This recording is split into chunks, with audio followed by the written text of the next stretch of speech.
L'école paramédicale est spécialisée dans les formations paramédicales, à savoir l'anesthésie-réanimation, la physiothérapie, l'imagerie médicale et radiothérapie, la nutrition, l'orthophonie, l'obstétrique, les sciences infirmières, les prothèses dentaires et l'optique médicale.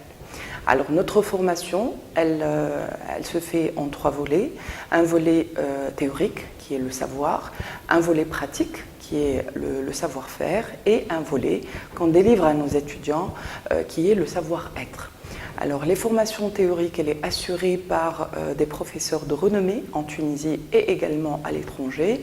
La formation théorique, elle est assurée par des professeurs paramédicaux, des techniciens qui ont de l'expérience dans les hôpitaux et cliniques tunisiennes et elle est complétée par des formations pratiques au niveau du centre de simulation parce qu'on veut que nos étudiants soient opérationnels dès le premier jour et on veut faciliter et améliorer leur intégration dans le secteur d'emploi. Le corps enseignant à l'école paramédicale est subdivisé en 2. Il y a les enseignants externes, les vacataires, et il y a les internes. Les externes, on a des professeurs agrégés, des professeurs, des médecins, des spécialistes qui enseignent à la faculté de médecine, qui enseignent à l'école paramédicale étatique et qui sont de renommée en Tunisie et à l'étranger.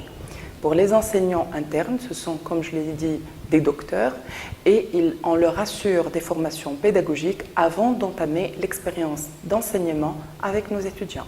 On a des partenariats en France. L'objectif de ces partenariats, c'est de placer les étudiants après avoir eu leur diplôme pour faire un stage d'été d'1 mois. Mis à part les partenariats internationaux africains, on a des partenariats avec le Moyen-Orient. L'objectif in fine, c'est de pouvoir placer nos étudiants à l'étranger, soit pour l'embauche, soit pour les stages d'été. Il y a des partenariats qu'on est en train d'établir actuellement avec les Américains, dont l'objectif de créer un master entre l'université centrale ou l'école paramédicale et des universités américaines. Alors pour les étrangers, on fait beaucoup de campagnes de recrutement en Afrique subsaharienne. On se déplace vers des lycéens pour leur montrer les atouts des enseignements en Tunisie, la qualité des enseignements en Tunisie, qu'ils soient dans le paramédical ou dans un autre secteur. Les étudiants, quand ils viennent, on les prend en charge dès leur arrivée. On assure leur accompagnement et leur intégration. Dieu merci, ils ne trouvent pas de problème avec les étudiants tunisiens, ils s'intègrent facilement.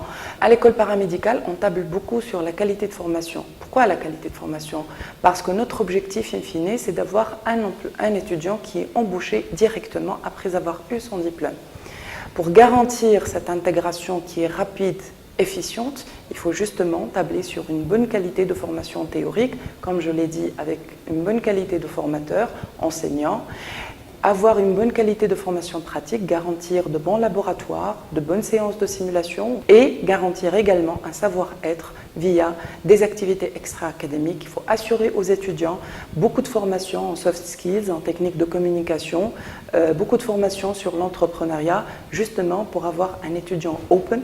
Cet étudiant-là peut garantir sa place une fois qu'il a eu son diplôme.